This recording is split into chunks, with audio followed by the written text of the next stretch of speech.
Hello, everyone. Welcome to my show. Autumn is here. I am your host, Francine Crawford. And today we're here with Tommaso Cammarano, who is a Life Enrichment Manager of a senior living community. And we want to welcome him to the show. Hi, Tommaso. How are you? Hi, Francine. Hi, everybody. I'm really well. Thank you. Good to be here. Happy. Thank you for coming on and giving us some information. I believe that you are in Minnesota, right? Yep. First of all, thank you for inviting me.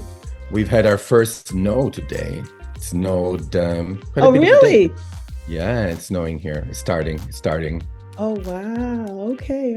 And I was with the residents at work in my senior living community, and I thought, okay, we're gonna sing "Let It Snow." So we sang "Let It Snow." Well, let's talk about that. Tell me a little bit about yourself and tell me a little bit about where you work. Yes. So I work, as you said, in a senior living community, which is comprised also of independent living, assisted living, and memory care. Like if you move to the senior living community where I work, you can be as independent as you want to be, or when you start needing services, we can help you in our assisted living, and we have a memory care 24-hour unit, and all in one building. So it's one building. It's in downtown Minneapolis. It's called Habitat Mill City, and it opened in 2016. I actually was among the first ones to open the building. I was in this role when the building opened. Then I left. I just came back. I mean, we can talk about that.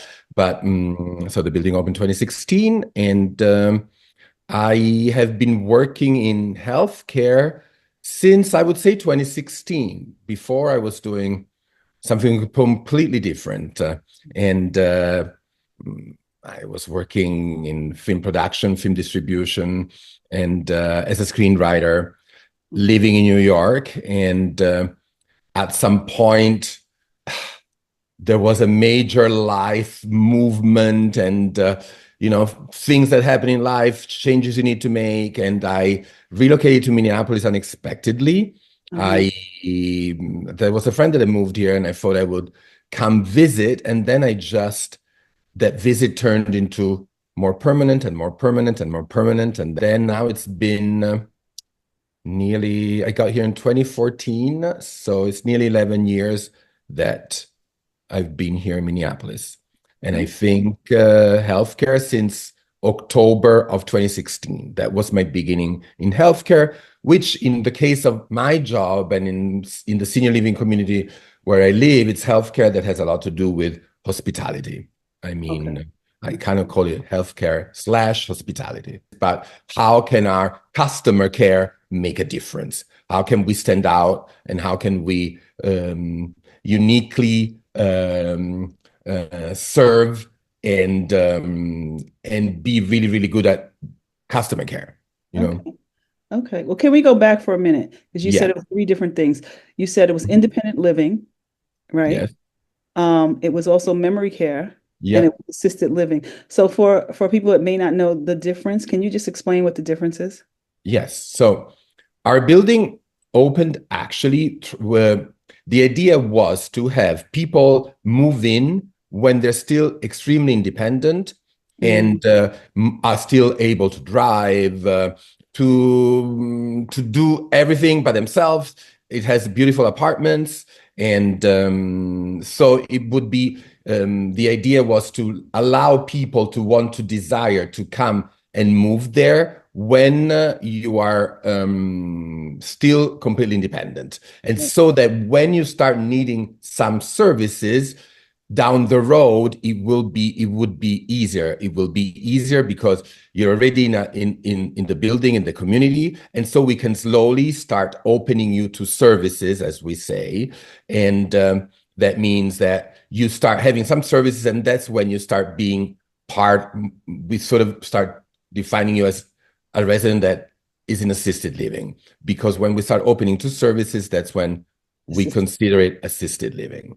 Okay. Like, for example, some senior livings have an area of the senior living that is the assisted living building. We're all in one building, and our residents most often choose to stay in their apartment just because they loved it and they've lived there, maybe for 5 years, 6 years.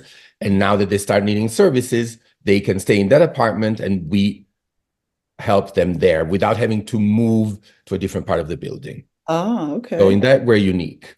Whereas in memory care, there is, if you start needing to, if you start needing memory care, and meaning you start having memory loss and suffer from Alzheimer's, dementia, then we have in the building a floor, part of a floor, which is locked. It's a 24-hour unit. And the word locked sounds strange, but the residents can't leave without assistance, without someone with a fob opening the door. You secure And it. So yeah. secured, yes, thank you, secured. And so in memory care, we have 20 apartments. And so when you need memory care, then usually you go in one of these apartments, even though there are times in which families want to find a way that even if their resident has Alzheimer's, they find 24-hour care, maybe that comes from the outside. And so that allows the resident to keep living in an apartment where they were living maybe when they were independent, but with 24-hour care in that apartment. Okay. So they don't have to move to memory care. Okay. Okay. So with your title, you're Life Enrichment Manager. That sounds Yes. like it sounds exciting. So what do you I do? think it is. I mean, I choose it. I chose it, and I'll keep choosing it. I keep choosing it every day. So, yeah, because what I just said is sort of an overview of what a senior living community, at least ours, looks like.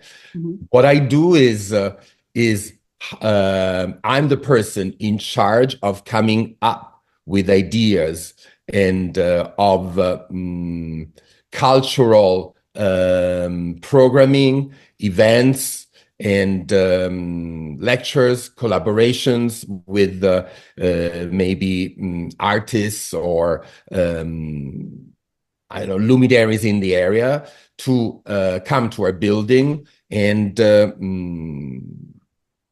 give our residents any sort of I don't want to say just entertainment, any sort of entertainment that can enrich their lives and can be interesting, of something they might be curious about or they might not know. And So it's more than entertainment. It could be educational or introducing them to new things. it's educational. It goes from, for example, I can do some examples. I mean, there's a lot of music because music is magical. It's powerful, as we all know, and it just an hour of music does magic, and there's always a lot of music throughout the week. But there are lectures on history. There are lectures on science. There are lectures on I don't know, musicians or classical musicians or opera, or with actors and very, very, very diverse. Okay. Like ideally, it's as if I try to create, like imagine that you're reading a newspaper and there's a part that's the arts, a part that's science, a part that's history, a part that's politics. And I try to create that live every day for our residents. Okay. So, That's awesome. and at the same time, actually, I have to say a big part of what I do also is, how do we keep them fit and healthy? So collaborate with local fitness clubs or gyms to give some classes. We have yoga, we have Tai Chi, we have some more cardio class, we have chair yoga, various levels of yoga, mindfulness meditation. And the day after, there was a concert for 1 hour and 45-minute concert of cellists and violinists and piano players from the Minnesota Orchestra. And so I'm hoping you're getting a sense of the variety Right. of what we offer. Okay. That's interesting because I've visited lots of assisted living places and things like that, and they don't engage as much as what I've seen with you. Now, I know that you're in Minneapolis, right? Yes. So you're in an area where you have access to art and things Yes. like that.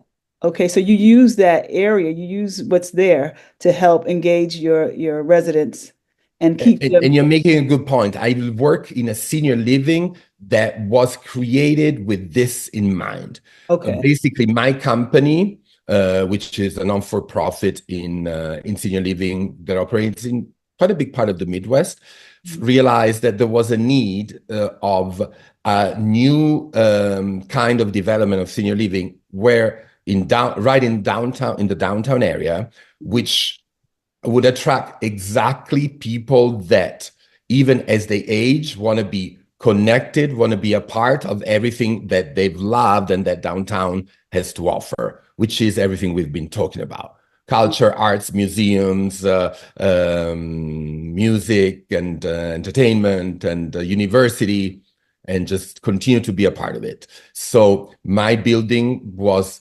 created with exactly those individuals, those seniors in mind. You know, it was obvious that there was a part of seniors that was not getting what they loved, you know, because usually if you think of you think of senior living, you think of a big garden or a big green area around the senior living, and it's somewhere in the suburbs, and to get to places it's harder, and which it can be beautiful, and I've worked also in some senior livings like that, and it works, and it's what some people are looking for. But think of your urban people, me being one of them. I've always lived in cities. I lived in Rome, I lived in New York, now I'm living in Minneapolis. I personally would not want to be somewhere that I would want to, even as I age, I would want to be in the middle of what I've always been in. And this is where the senior living I work with, which is called Habitat Mill City, came in. And so far it's been successful because we really truly managed to continue our residents to be connected to everything that they love so much. How big is to be part of it. How many residents overall? I think we have, like, I would say right now, 68 apartment of independent living, 35 in assisted living, and 20 memory care. Okay, so it's over 100 Something apartments. like that. Yeah, they shift. Sometimes it could be more independent living, but yeah. Okay, so your assisted living and your company wants to keep them active. They had that intention in mind to keep them active and keep them going and socializing and things like that. So are they participating? You know, because sometimes Tremendously, they like are really. incredibly. Like, even I am, like, I was doing, it's the holidays are coming up, and I presented yesterday to the residents the program that we have for the holidays.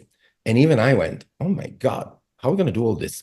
This is a lot. Like, I really put a lot into that calendar, and they participate. I mean, the one thing that is inspiring to me and that I love about my job, that I see through my residents and through my seniors, how I can be, what I can be, who I can be in 30 years, in 40 years. I'm 51, so I'm thinking, most of our residents, I think the main age is around 80 to 85. So in 30 years, I want to be one of my residents. I want to be someone that has figured out a way to be healthy, to continue to keep their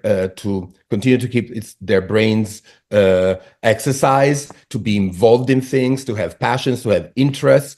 And I am lucky that I am the person that has to think, how do I provide this to them? How do I come in and make sure that all of this happens for them?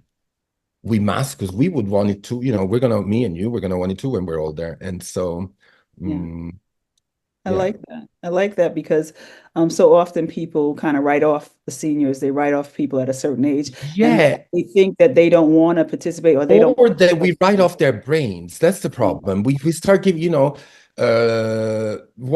we give them activities in senior livings or in senior centers that are very flat. Let me say the word flat, maybe banal flat, like, okay, we're doing this. Right. Whereas we can keep peaking. Right. Our brains we need to really think, okay, how can we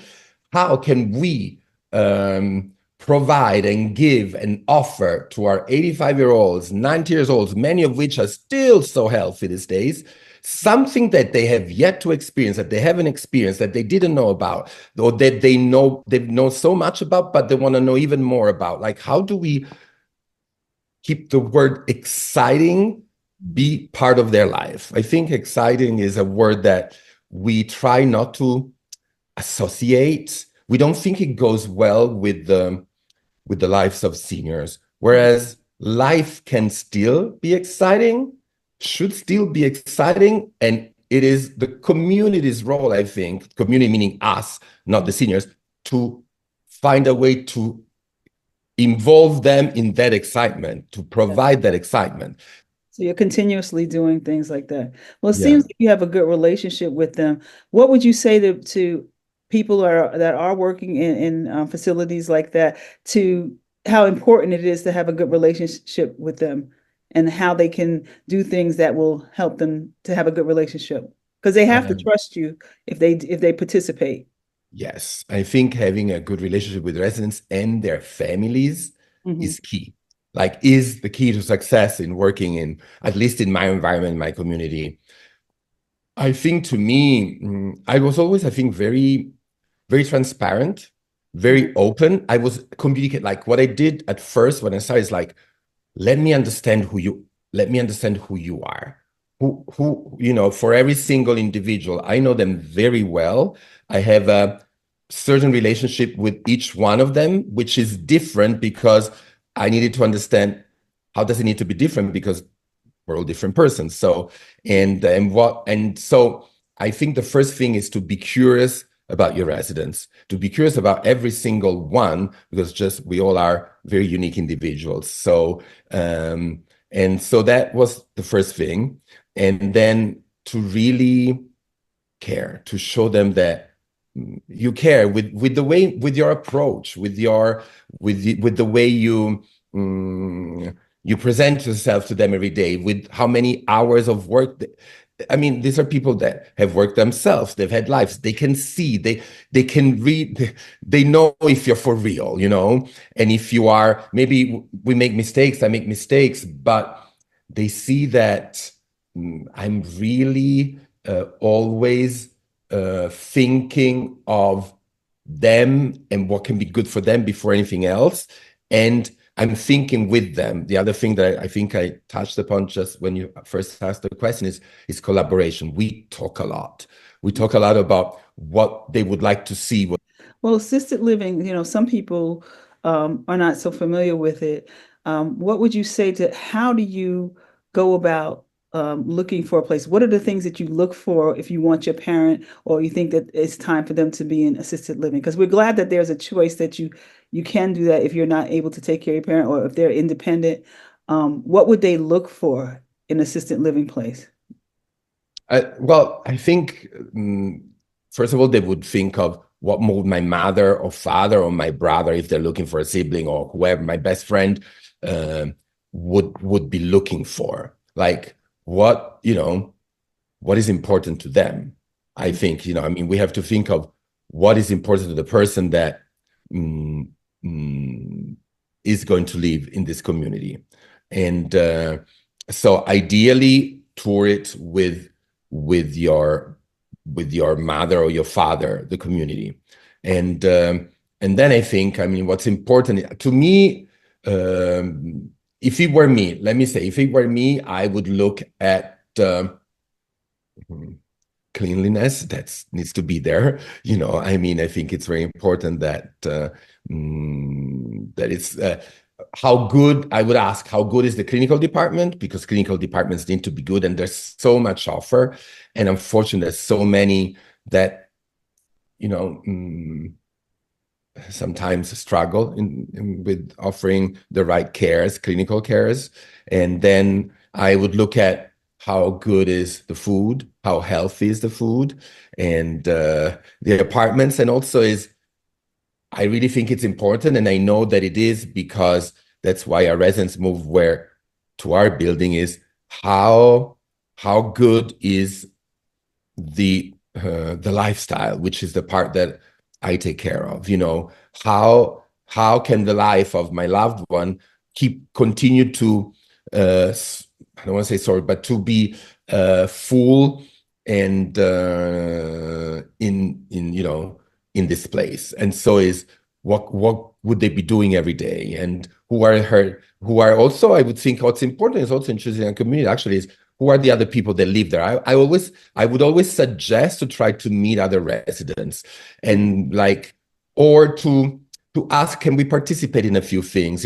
We do it in our community. Like if you're thinking of moving, you can come to spend some time. You can even spend a week, or you can come to 3 activities. Or we ask our residents, would you like to meet this person that's considering moving in and joining us?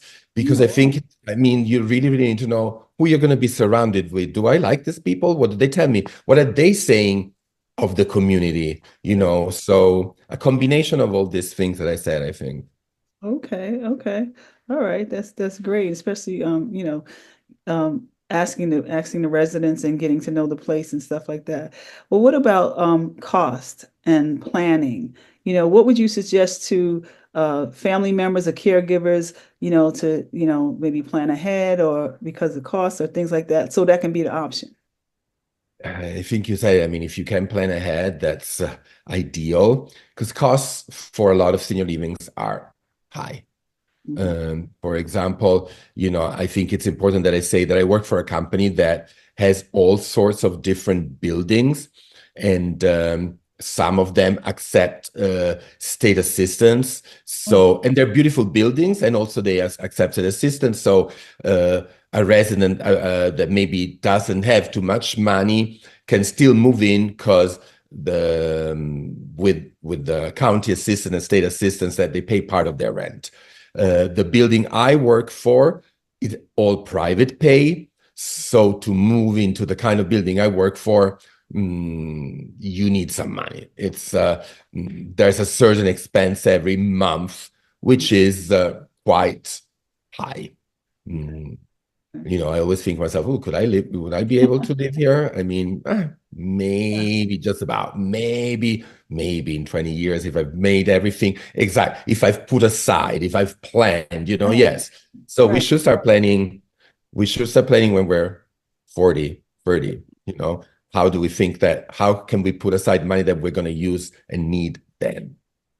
Yeah. Yeah. And we Planning. don't, the thing is that we don't. I mean, I didn't, I mean, I started thinking now, but I was 27 or 30. I wasn't thinking, okay, Mhm. you know, I Yeah, need well, to. I mean, I was in that situation with my mom. Like I had never heard of assisted living, but I didn't want her to go to a nursing home. And so when I heard of assisted living, I went looking around and it was so expensive. And I was like, oh my goodness, So we didn't plan because I wasn't thinking about that. I didn't think about that. So we want to stress, planning, thinking about it, talking to your elder parents. Maybe they already have saved money or whatever, but we need to know these things so they can have options for a better quality of life as they get older. I agree. And also to think that I think we need to tell ourselves as children to know that if we plan ahead, and if our parents plan ahead, we plan ahead, the whole family plans ahead, that there can be solutions which are beautiful for everybody, because we don't have to feel, for us, it's a relief to know that there are places that are out there, one of which, for example, being the one I work with, which are amazing places where the lives of our loved ones can be the best that they can be, much better than they would be at home or with us at home, suffering because it's so difficult, because maybe at some point taking care of them requires so much time and so much effort. Whereas if we've planned well, there are incredible places that allow every member of the family to be happy Right, right, right. That's in a great. way. The one that lives there and the ones that love them because they see the loved one being happy, and we can also have our life. Not this doesn't mean that we don't love our parents and we don't go visit them often, but at least we I see it with my friends, for example, in Italy. In Italy, senior living, I'm Italian, and I moved here many years ago. And but in Italy, due to what I think a Catholic tradition, the family in Italy is very big. We have a hard time thinking that at some point we can separate and let go and still feel good as children if our parents are in a community. Whereas we get the guilt trip and you're saying, oh my God, I got to do everything. And I've seen it with my friends slowly, our parents are slowly dying, my group of friends because of the age. And the last 5 years of the lives of my friends' parents and my friends are a nightmare. Everybody's unhappy because it's really, really, really difficult because my friends can't work anymore. They need to take time off of work and be with mom and be with dad. And it's exhausting and do all these things. And the parents are suffering. Everybody's suffering. And whereas in Italy, the problem is we don't even have senior livings because of this reason, because culturally, we can't get ourselves to think that we can separate and Wow. be happy. And so I think it's a blessing. Good places, Uh-huh. good, well-run places for seniors are a blessing. We should find a way to us as the family and kids to be happy that they exist, to find the right one, as you were saying, and be okay with and not feel like, oh, we're abandoning our our parent, but we're doing the best thing for them and for ourselves too, and not feel like we have to now for 5 years, we all have to suffer.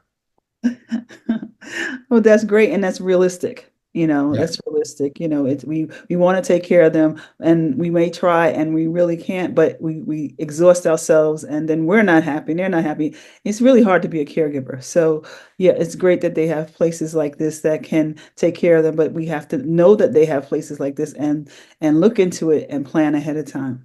Look into it, and going back to one question you asked earlier, and take the time to look at many.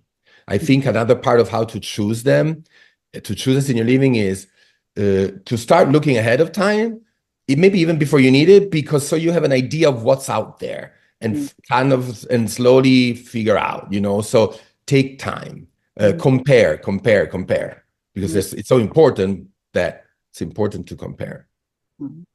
Okay. Well, it's great that you are there enriching their lives, really, keeping them active and social and Mine stuff. gets enriched too. I mean, Yeah, right. every It day works both ways, right? I'm Yeah. inspired. I just want to say this, a lot of us, we tend to not want to spend time with our elderly, or we tend to want to, do our thing. Sometimes we're all very, we can be selfish, we can be in our world.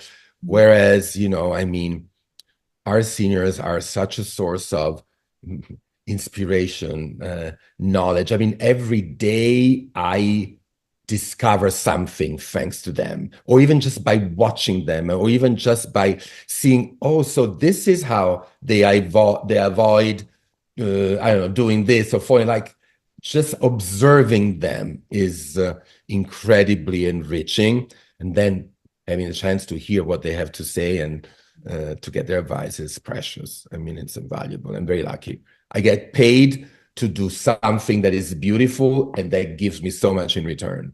It makes a difference. It makes a difference in the Yeah. world. Really, it does. Well, thank you so much. I appreciate it. Is there anything else that you would like to say to the audience? No, I mean, I hope I've said something that somehow can be helpful to someone or resonate. I said a lot. I maybe went all over the place, so I apologize if that happened. Um, and no, I'm just really, really happy that you asked me to be on your program and on your podcast. It's an honor, and truly, truly happy that I would have that you would give me this opportunity to just talk about what I do, about how much I love it, and and be here with you tonight and with all of your listeners or viewers. Maybe it's viewers because we're on Yeah. Zoom. Yeah. Well, I'm grateful that, there are people out there that are still, not counting seniors out and that they are doing things for them. And it's so important. It's so important just to keep that conversation going and letting people know that there are people out there that care, that's trying, So and you're one of them. So I really appreciate you taking the time to speak to us Thank you. I in this way appreciate you and so much. And give us thank you some. for appreciate you for what you do, for the podcast that you've been doing for quite a few years now. Thank you. We thank you. Thank you. Uh, Well, all right. Well, I will see you at some point. I people don't know that I do know you, and I hope to see Know you each other. at some point. Yes. We Um, also, yes. and I'm glad that you're out there in Minnesota, just taking care of seniors and keep doing what you're doing. Just keep doing what you're doing. We really appreciate that. Thank you for the opportunity. Wow. Okay. All right. Wow. Good Bye, night. everybody.